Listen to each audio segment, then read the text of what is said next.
Hey guys, welcome to Green Bean Fiction. So in today's video we are gonna see what if Deku was the inventor and fell in love with Mei movie.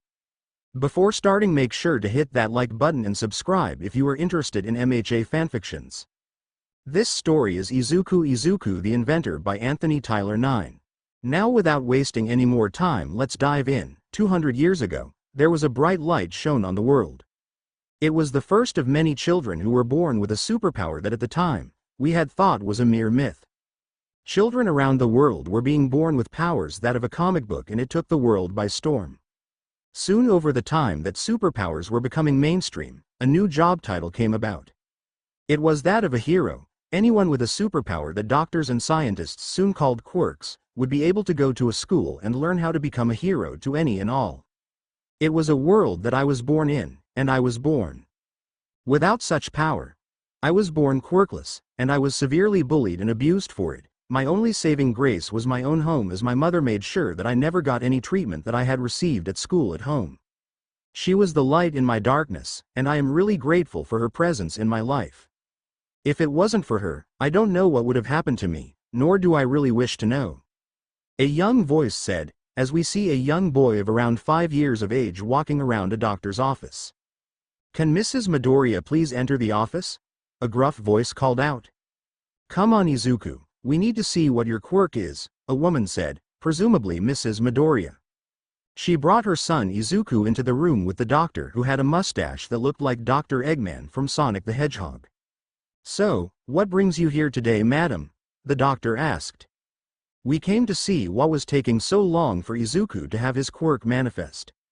It's been over a year since the projected time frame for when he should have manifested a quirk, and now I'm worried," Mrs. Midoriya said, worriedly. "Don't worry ma'am, I will get to the bottom of this," the doctor said, pulling Izuku into another room for some tests. As soon as Izuku came back, he was muttering about which quirk he was going to get. Soon after a few minutes, the doctor came back inside with a solemn look on his face, which was not good news. "Is there something wrong, doctor?" Mrs. Midoriya asked. "Mrs. Midoriya, what is the quirks of yourself and your husband?" the doctor asked. "Well, my quirk is a really weak version of telekinesis, while my husband's are fire breath," the woman said. "What's wrong, doctor? Can I still be a hero?" Izuku asked. "Sai, you should probably give it up," the doctor said, bluntly. "What do you mean?" Izuku's mother asked, confused. Izuku sat there as he was thinking about what could have happened to make him have to give up on his dreams of being a hero. "Well, your quirks are minor telekinesis and fire breath for you and your husband, correct?" the doctor asked. "Yes, and we are both third-generation quirk users," Izuku's mother said, concerned. "Well, if you look here, this is an X-ray of your son's foot as it shows right here." The doctor paused as he pointed to a small joint on Izuku's foot on his pinky toe.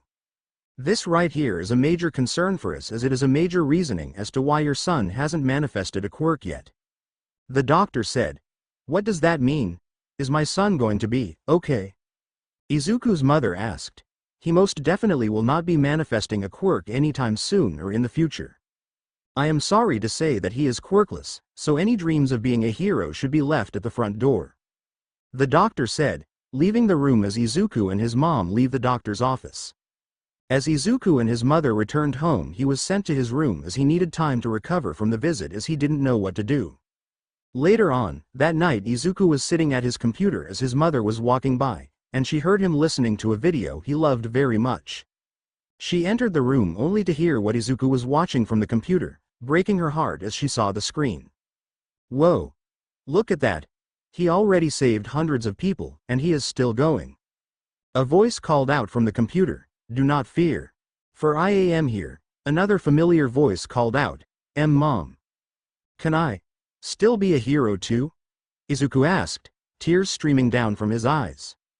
"Izuku, you are already my hero, but I can't tell you that," Izuku's mother called out, crying and holding on to him. The only thing Izuku heard was the fact that his mother was apologizing for not being capable of giving him a quirk. "That wasn't what I wanted to hear from you, Mom. You didn't answer my question that day, and I still don't know what it meant for your answer," a much older Izuku thought to himself as he ran to school. He was wearing a black garquan that was in a long-sleeve shirt over his chest as well as long-sleeved pants. He had some glasses on his face as he had lost some eyesight over the years. He was focusing on a gadget he was in the process of making. He loved to tinker with new things as he found out his love of inventing as well as repairing. He found out about this love one day when he found a broken computer frame on a beach one day and studied harshly to understand what to do to fix it. As it turned out, he had a genius-level intellect in terms of inventing items as well as repairing stuff. He even repaired some items in his own home to make them a lot better for use, and his mother loved him for it. He even turned the kitchen upside down in order to fix the entire electronic devices in there as he fixed the fridge, dishwasher, as well as the sink, stove as well as the lights in the house, making sure that they use the required amount of electricity in order to save up on money. He wasn't the richest kid in school. In fact, he was very poor since his father had stopped sending child support to his mother over the years. It was mainly because of the fact his father didn't recognize him as his son. It broke his heart to hear that his mother and father split up from one another as he was now fatherless, as his mother was now a widow. But that was a story for another day. He was making his way across the city when he heard a commotion as people were watching a man with a shark head fighting a wooden man with a costume on. Oh my god. It's Kamui Woods, the newest hero. I wonder if he will use his super move on the villain. Izuku gushed. He was a fan of heroes. The fight continued until Kamui made the comment about the man's crimes and stating him as the incarnation of evil, but Izuku felt a little off about that comment. Not that he felt the need to sympathize with villains, but stating a low-time thug was pure evil was a bit much. As he made notes on Kamui Woods, said hero was using his super move. Lacquered chain prison. But moments before he could get the move off, another voice called out, falling from the sky as it was feminine in nature. Cannon Canyon. The heroine called as she kicked the thug in the face, knocking him out. Hello there. My name is Mount Lady, nice to make your acquaintance. Mount Lady said, showing her ass to the reporters. Ass shot. Ass shot. Ass shot. The reporters called out, taking pictures of the new heroine. Wow. Mount Lady's quirk seems to be gigantification. I wonder what else she can do with her quirk. Can she only increase the size of her arms, legs or other portions of her body? Mutter mutter mutter. Izuku went into a muttering spree when a man with a star on top of his head looked over at him. Hey, you really like heroes, huh? Well, I say, are you going to be a hero?